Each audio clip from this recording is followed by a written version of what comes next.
Dear listener, welcome to another episode of the Clergy Wellbeing Down Under podcast. It's Valerie Ling. I'm a clinical psychologist and I am your host for today. The podcast is being produced under the banner of the Center for Effective Serving, which is a leadership and workplace wellbeing consulting arm that I lead. I also lead the Center for Effective Living, which is a psychology practice located in Sydney. Many of our psychologists are Christians and on any given week are supporting our ministry and mission families both here in Australia and around the world. We are currently recruiting for 2 full-time equivalent positions, that is for psychologists, to join the Center for Effective Living to work with us in our mission to see a world without burnout. If you know someone who is a registered psychologist, a student who is soon to be a registered psychologist, someone who's planning to move to Australia and would love to be registered as a psychologist, would you send them our way? The best thing to do is to send them the link www.effectiveliving.com.au/join-our-team. I'll put the link in the podcast description as well. I hope you enjoy this episode.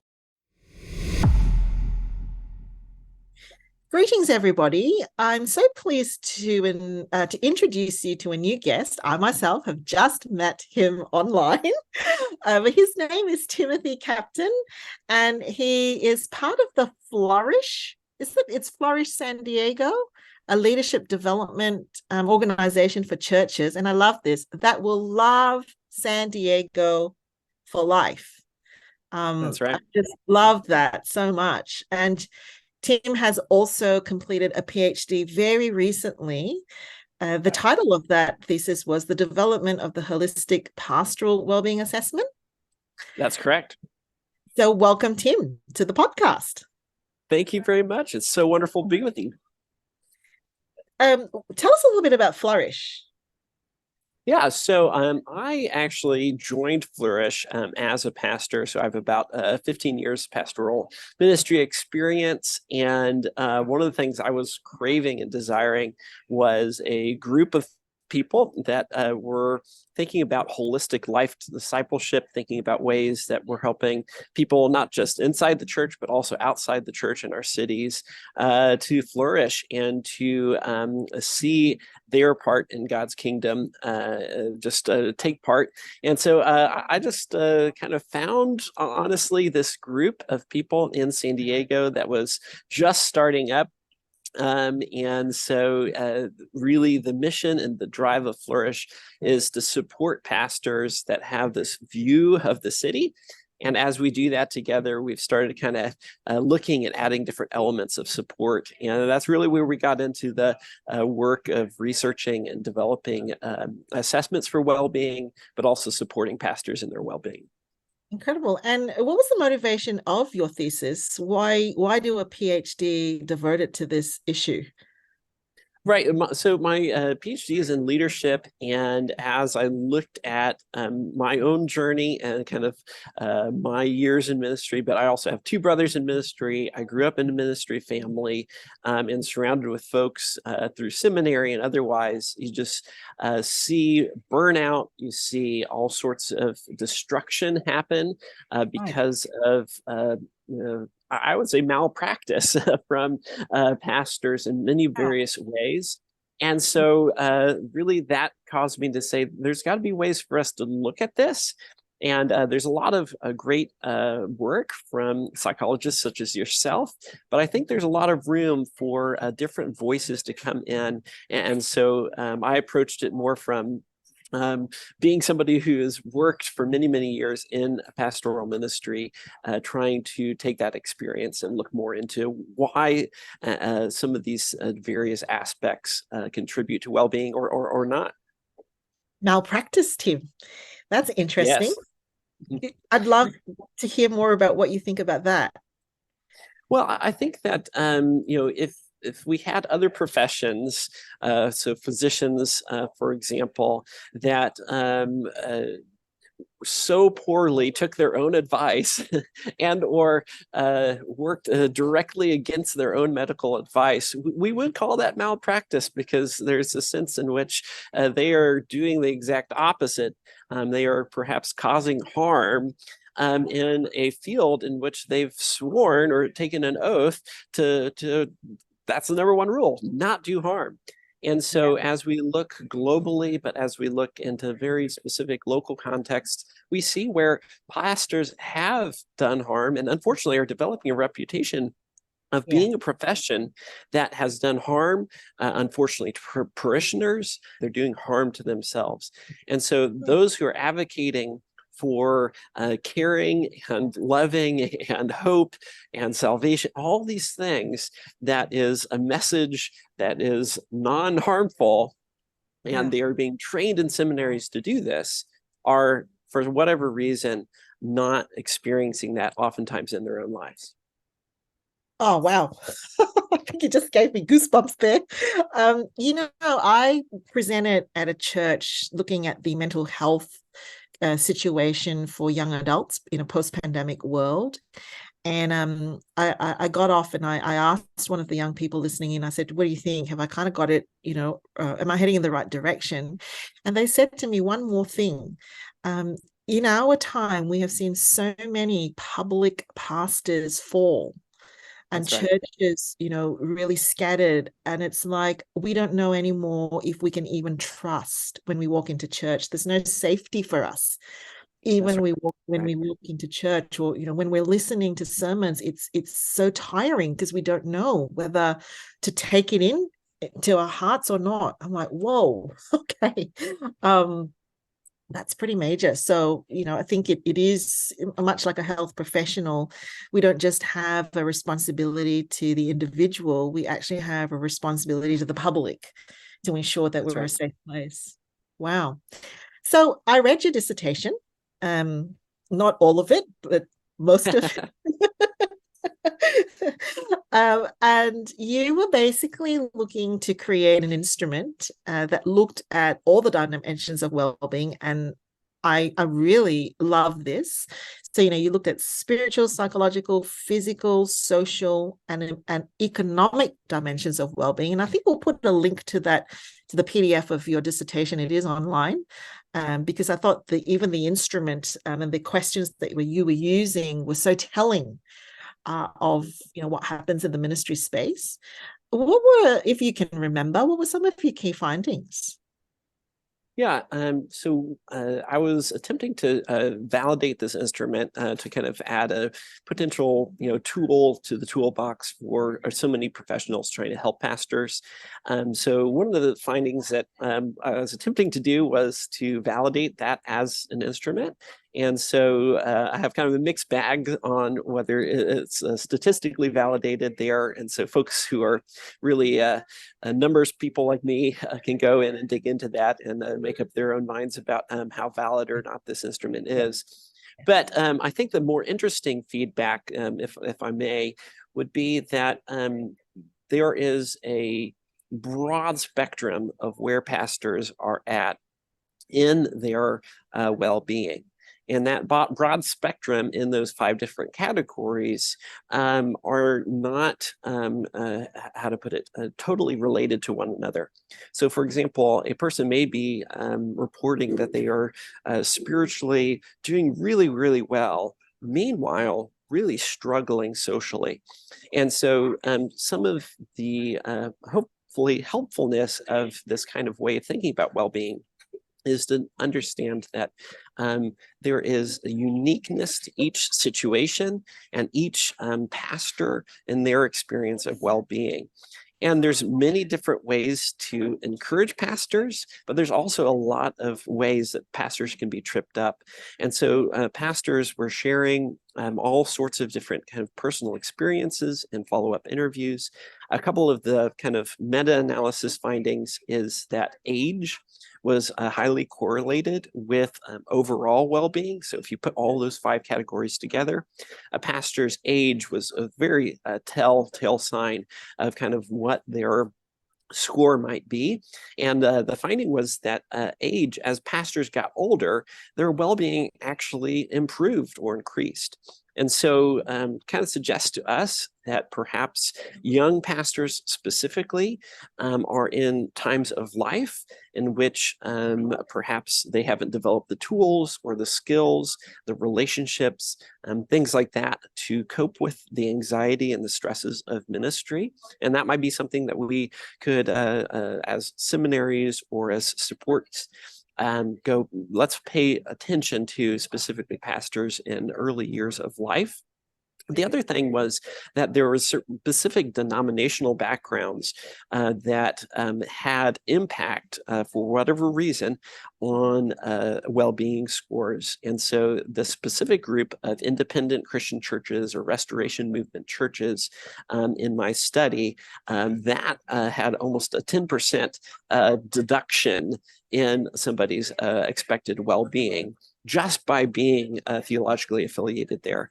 So there's more work to be done, but we know that certain groups or theological backgrounds may not have support or may not be providing enough support to pastors there, or it may be contributing to pastors who feel isolated because they don't have a denominational system behind them, or they've been trained or taught to have kind of a Superman theology that they are it and they're going to save the world, but that puts them on a lonely island that then is a dangerous place to be. So those are a few of the findings real quick there. Well, I think you find that resonates with not just my tiny survey, which I did, but also what's out there in Australia. So young people who are younger in ministry and probably even in mission, I'd say, from recollecting what I've read, probably have lower levels of self-concept, lower levels of self-awareness. They just haven't seen enough of life really to understand and to navigate the hard knocks. Plus, they usually come with family and kids as well. That's right. I mean, I think I noticed this in your paper, and this could be the other reason, is that the people who are older, who are still in ministry, they haven't resigned, attritioned, gotten sick, so they're also representing probably a group of people that have been able to endure for whatever reasons. So we're certainly finding that here.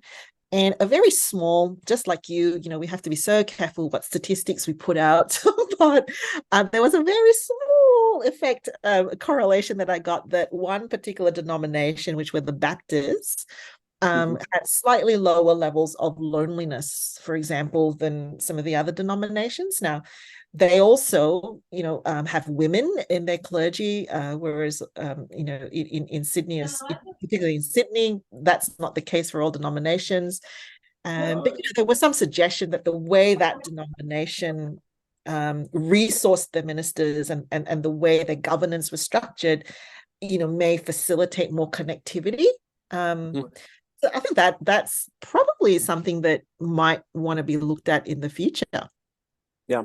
And some of the things I think are good about, again, considering pastors, and one of the things I urge as a kind of a limitation, but also a future place that we can, as supporters of pastoral well-being, consider, is to consider pastors in their kind of matrix of relationships in their denominations, and see them not just as an individual to be studied, but to really kind of think about them in that. And so some of the follow-up conversations that I had with pastors kind of caused me to realize, like, oh yes, this is somebody who, as we see them as a multidimensional individual, they also have multiple dimensions of relationships, of supports, of a lack thereof, and stories that come behind that. So, for example, one pastor shared that their economic well-being was a key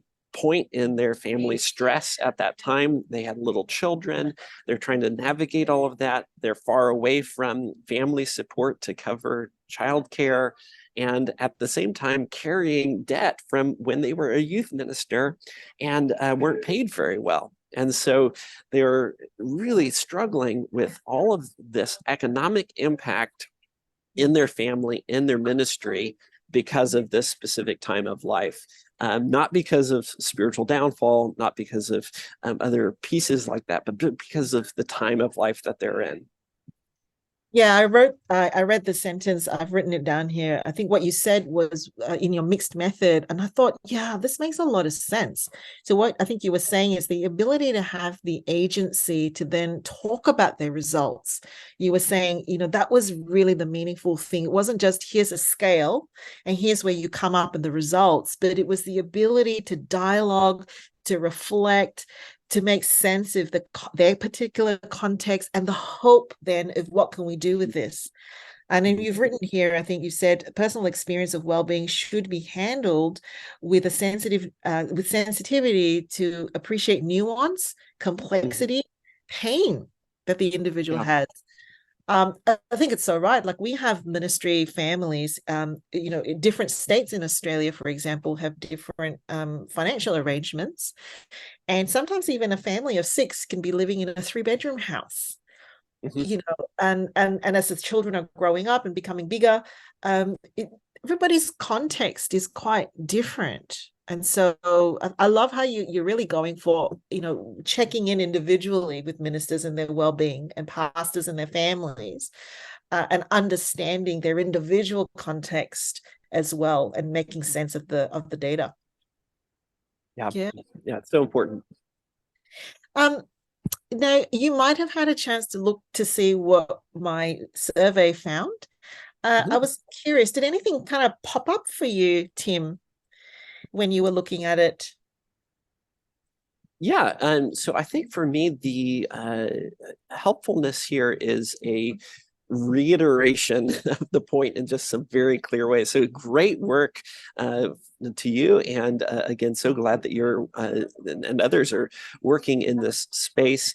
I think that for me, the thing that pops up most importantly to me is to think about how demographics and some of those pieces play in with folks' experience. Because I do think that there's a individual level care and expertise that support systems need to provide.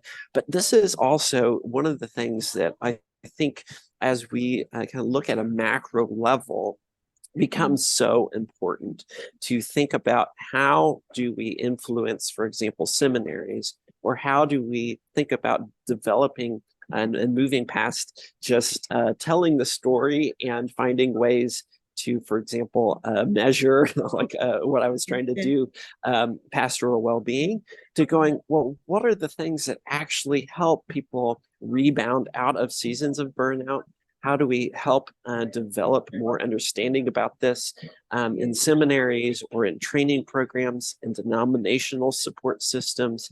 And really, I think some of the demographics that from your work were very telling about ways that perhaps we have failed as leaders and as support systems in specific groups, that these are groups that we have overlooked, whether it's supporting women Yeah. in their roles, or whether it's certain, for example, staff sizes and people that maybe in I don't know whether in your Australian context is the same in the US, but oftentimes we platform leaders from mega churches or from large organizations and say this is how you should do ministry. Meanwhile, Wow. most ministers are solo ministers or those who are really struggling. That's not encouraging to them because they go back and go, oh, but I can't pull this off. And so it adds on to that weight or that burden. And so those were the few of the things that I saw in there that I was really encouraged to see Yeah. patience and determination and looking at those individuals that maybe we sometimes just forget that everyone's experiences aren't on the same playing field. They haven't been given the same opportunities or care or support, and so we need to repent of that. I think we need to come back and say, where are our systems of support, of training, missing these individuals? Yeah. I like what you're saying there. I think, that individualized concern. Sometimes I think we can try to be reductionistic to simplify the picture, but, a female staff person in a large church with multiple caring roles at home and at church who hasn't been theologically equipped, not being mentored, is a really individualized situation that Mhm. is vulnerable, very vulnerable. Absolutely. Yeah. And so we have had situations. It is, not an uncommon thing where a minister of maybe a smaller church or a more under-resourced church, or even just from a poorer suburb, goes to a large conference and comes back with panic attacks, because how are they going to do that in their church of 40, where half of them are, 70 and above? Right. How are we going to do that? And then all of those expectations of self, the perfectionism, the fear of failure just can really collapse on us. So, yeah, I think there is a need for us to be interested in the individuals as well as the church history. What makes that church um, joyful, thriving, and vulnerable? Because that marriage, if you like, is also very unique. This is the midpoint break for the podcast. If you want to put a pause and walk away and come back to it, make sure you do check out the description for all the various downloads that we have for you, including my full report, research, and reflections. You might also want to remember to like, share, and subscribe. So stop now or keep going. That's right. Yeah. Yeah. And what did you think about some of the correlations between burnout and the destructive leadership practices? I'd be curious what you thought, because Flourish being leadership, this is your space. I mean, what are your thoughts there? I think that one of the things that we have had multiple kind of roundtable conversations with is the role, at least in the United States, that violence, that continued acts of hatred against particular racial groups, how these things affect people in ministry and their experience of ministry. And so I think, first of all, being able to bring these conversations to the surface is so important. And so I think clergy in general are having to respond oftentimes before they have been formed in these areas. And so I think that I really appreciated the kind of parallel that you draw between pastors or clergy and then principals, because I think that's very, very true in that I can imagine principals needing to have a response, needing to have policy, or needing to have, well, we're going to wake up tomorrow and it's another school day. And I felt that as a very, very good kind of connection point for a lot of folks to realize that, pastors do this every single day and week, is they get up and they go, another Sunday's coming, or Mm. an act of violence happens and I have to be there to participate. And so I've found that to be true in our Flourish groups of pastors in the research. But I'll just tell a brief story personally where this happens in many different ways. For me, as a young pastor, calling on those who are sick or in hospitals, I knew that was going to happen. One day I got called in to a hospital and got ushered straight through the emergency room into a very, very gory scene. A young woman had had a terrible accident. And basically, I was not prepared to walk in and see blood and all sorts of different things going on. Meanwhile, being asked to support the husband as he watches his wife die in front of him. And I went home that night and had basically, I would say, some kind of post-traumatic stress kind of reaction where I was not able to sleep. And I was going, who do I talk to? And realizing in my support system, in my support network, I don't know who to talk to about what just happened. I can't talk to anybody in my congregation because they're mourning and grieving and not able in some ways to support me in that. Fortunately, because I'm in a family of pastors, I was able to call up my own dad in the middle of the night and say, Dad, I don't really know what to do with this. I can't sleep. This is a horrible, horrible situation. I just keep seeing the scenes replay in my mind. And so I think exposure to these things is something that we don't need to over glorify it. We don't need to make it something that is going, well, you're not a real pastor unless you've seen or done these things. But for many pastors, they would be able to tell a whole litany of stories like this that come to mind for them, that they've been exposed to these things. And oftentimes, unfortunately, like for me early on in ministry, at that time, I didn't have a psychologist friends or people on call that I was ready to call up and have that support. And so I think absolutely this research that you're doing that is saying these are the levels of exposure to these things on the front end, explain some of the emotional numbness, some of the responses of isolation, of isolating because I feel like I can't talk to anybody. Then I think it also leads to questions about how much do we see patterns of response where that malpractice or that actually harming others comes in.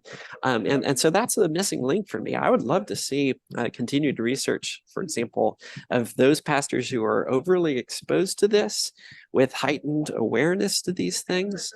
Do they go home and have higher levels of violence in the home, higher levels of burnout that contributes to all sorts of different pieces in their congregations? And so I wasn't, as I read your work there, wasn't sure whether that was linked at all, but I'm so curious about that. Yes, I think that was so I did my master's of leadership in a secular environment. And I think my supervisors went on quite the journey with me. I think they were mind blown, I think, about some of these things and the potential for future research. And one of those things is how unaware we are to the exposure that not just clergy, but anybody really in pastoral ministry gets exposed to. And we've certainly seen it in the schools, Tim. So quite aside from doing our ministry work, we actually are regular psychologists, and we're seeing all the professions as post-pandemic, teachers, doctors, all of the people professions coming in, and the types of things that teachers are exposed to now is vastly different from what they were exposed to a decade or 20 years ago. So I think I read in your dissertation, I could be wrong, but I thought that you might have said that people in ministry who had early exposure to some traumatic material possibly may have also had lower levels of well-being. Well, this has definitely been replicated in the teaching profession. So I think they're finding that there are higher, and even in health professionals, sort of high levels of attrition at 3 to 5 years post graduation. And that is because they're exposed to a lot of trauma. So, for example, teachers first going out and having kids throw a chair at them, or even hit them, or really tall adolescent boys standing over a little petite young teacher and just threatening them. And is that helplessness of not just about how do I manage that situation, but I don't even know where to go for help. Can I leave the classroom and go and get someone? Well, that seems negligent. Who do I go and tell that this happened to? Will they think that I'm weak? And this is very similar, I think, to what we're seeing in ministry context, is this level of chaos in a community and the level of threat in ministry with no room to escape and no real sense of where do I go with this, just keeps going. And that's making them quite a vulnerable group, I think, people fresh out from colleges into ministry. Mm-hmm. Yeah. So I love that you said that you come from a family of pastors. I don't this I thought to myself, that's actually can be a good thing, it can be a negative thing. I wonder if also some of the patterns that we see in ministry have come from a kind of a hero worship of overdoing, or not having any weaknesses, and just keep going like that. It seems to be a bit of that too, from where I from the stories I hear. Does that happen in the States as well? Yeah, so one of the funny things that I was able to see in my survey piece of my dissertation was uh, the perfect scores. We'll put it that way, were very telling and interesting to me, meaning that hardly anybody scored themselves perfectly across physical or social or other dimensions, but I had a lot of people, pastors, who were perfectly doing just perfectly when it came to spiritual well-being. They were the perfect model saints, and so I didn't quite dig too much into that, other than to say that other work and things does suggest that pastors are prone to, like many of us, overstating how they are doing in the realm that they feel like they're performing in.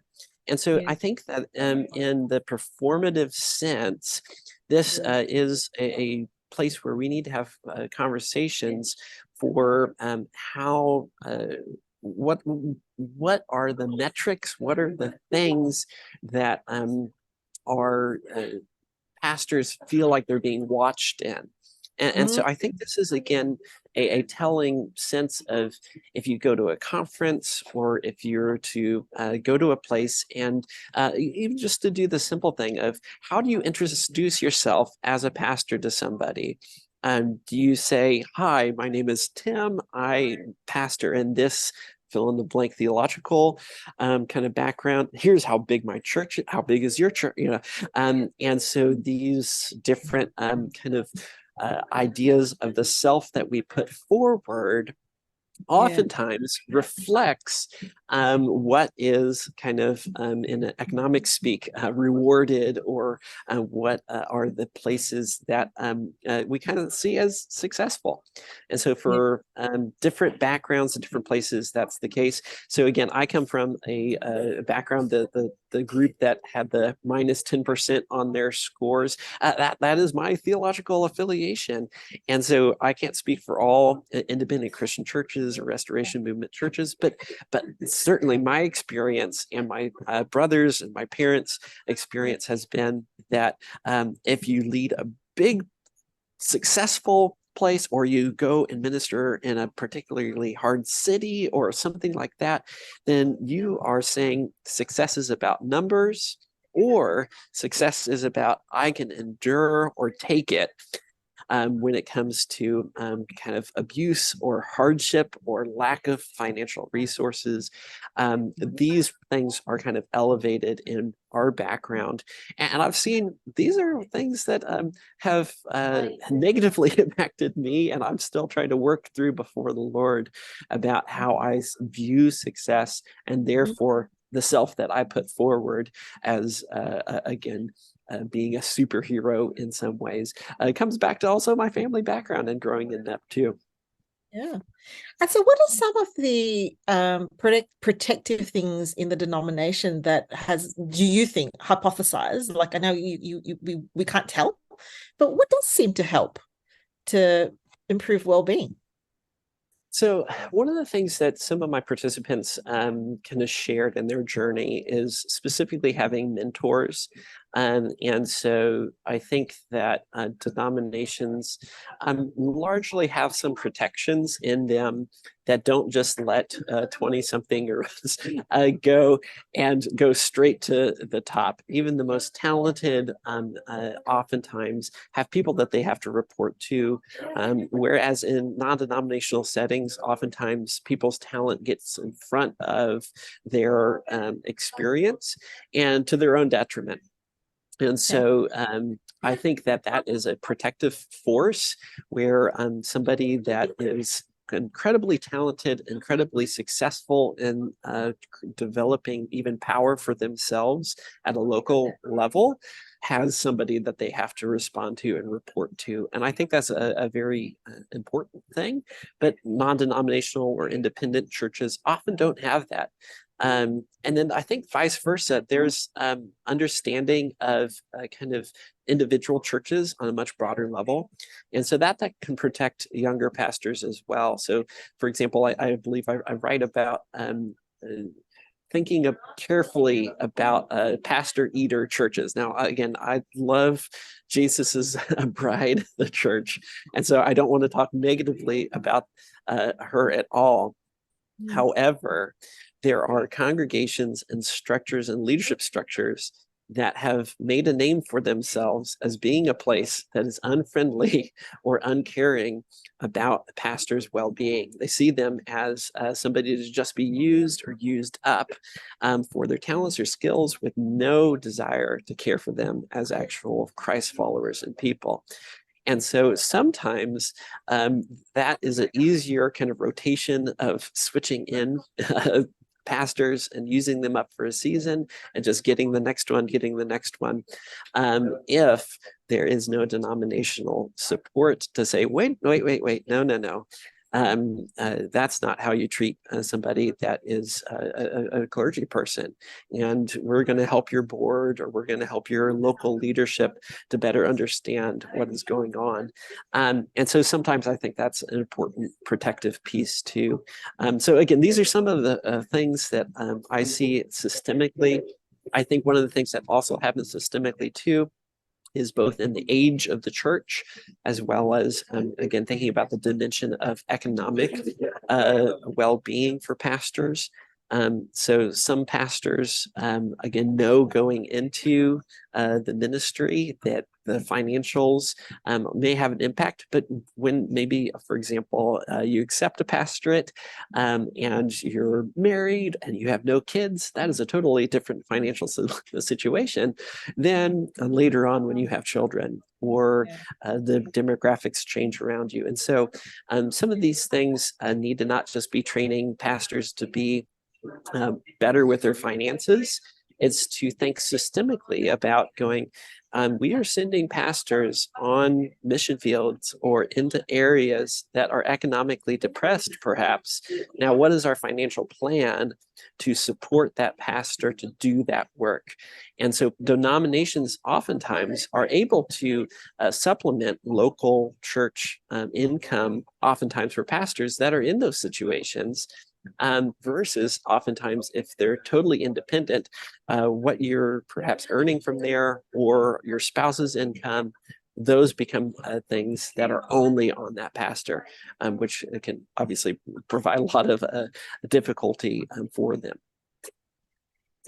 A lot to think about as I think about doing a PhD. I love that you've just shed a light on how important demographics can be, because I'm actually thinking about a similar dynamic that happens in psychologists. Those of us who live in quite well resourced suburbs, and we practice in one such suburb, can sometimes look judgmentally on our colleagues who are practicing, in suburbs, that we call them housing commissions. And, they're subsidized housing, high rates of alcohol abuse, high rates of just, social issues. And they have a very different set of stresses, and they have a very different set of pressures on them. And many of them choose to live not far from the practice. So they're actually also embedded in that system. The kids will be going to schools, for example, that are a little bit more underprivileged, etc. So I think you've given me a lot to think about, that we can gloss over demographics as being, here's the basic average figure, and not actually have an individualized concern for the person who is being placed within that demographic. So maybe what I'm hearing is that it's also quite important for us to almost have a intimate profile to know when we're placing people, how much support they probably even need are they going to need like a more protracted support, like, 12 months even, because of where the church is situated and what they've been through and the individualized need of the minister, and if they're single or if they're family? I think that's very interesting. Have you seen anything like that coming out? Is that what is there something that happening in your neck of the woods that does this? No, I think so. I'm encouraged that some church planting organizations here in the U.S. are starting to develop this kind of support. Denominations are beginning to think about this, so we're definitely on the front edge. We have not figured things out here, so we're waiting for you to tell us how you all are doing it. But I think one of the things that's encouraging to me is as we tell these stories and talk about them, again, it's so helpful to start creating language and a desire to do this, because I think we've in the church historically being able to celebrate that we have figured out how to support one another's needs. That one of the hallmarks of a church in many ways is that kind of potluck where we're bringing things to the table from all different aspects. And I think that this is what this movement of pastoral well-being needs, is a more robust bringing to the table of different professions and experiences to say, hey, these are the ways that we can support pastors. And so we need economists, we need psychologists, we need medical professionals, we need pastors to pastors, we need a team of people that are coming in and considering this. So, for example, in the United States, one of the big problems that we don't talk about, it's kind of taboo to talk about, is clergy physical health. That clergy, one of the ways that we sometimes kind of deal with this stress and emotion is we eat it. And so no one is going to talk in the church about the sin of overindulgence of eating oftentimes.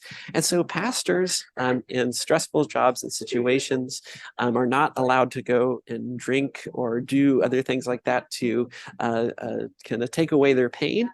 But they are allowed to go eat whole things of ice cream. Was mine. That was one of my go-tos. Was late at night sitting and wanting to eat ice cream on the couch, and no one was going to talk to me about that or say, "Hey, your medical health is at jeopardy and a risk that you are doing this as a way to do that," unless we start opening up to voices that say, actually, you are an embodied person and your body matters. And so it took me having to have more conversations with medical professionals that loved Jesus and loved me to see, no, this is integrated with an unhealthy way that I'm dealing with burnout and stress, but I'm now able to have these conversations. So I'm very encouraged to know that on the individual levels, I think in small places, there's work being done that's opened these doors up for conversations. And I'm hopeful that it's going to make big systemic changes into the future, because this work, I think, is just beginning. Oh, Tim, I think that's such a wonderful note to finish today. I really resonated with a lot of what you said, and it's given me a sense of courage that actually connecting with other people such as yourself, like literally found your thesis, sent you a LinkedIn message, and said, "Hey, I wonder if we put the pieces of puzzles together, we might discover more things." I think it's a great word of encouragement that we can include more conversation from different people to really address what is a significant issue. I think you're right. The burden of health in clergy was one of the things that kickstarted me a decade ago to think about it, because I was looking at some results from the UK and going, not only is it attrition from ministry, they're physically compromised. How can we allow this? This can't be right. We need to do something about this. And if we don't have our people in ministry enduring and physically and emotionally and spiritually well, we also lose people who can share the word of Jesus to a world that needs to know him. So Absolutely. It's been so fantastic. Thank you so much for your time. The pleasure's all mine. Thank you very much.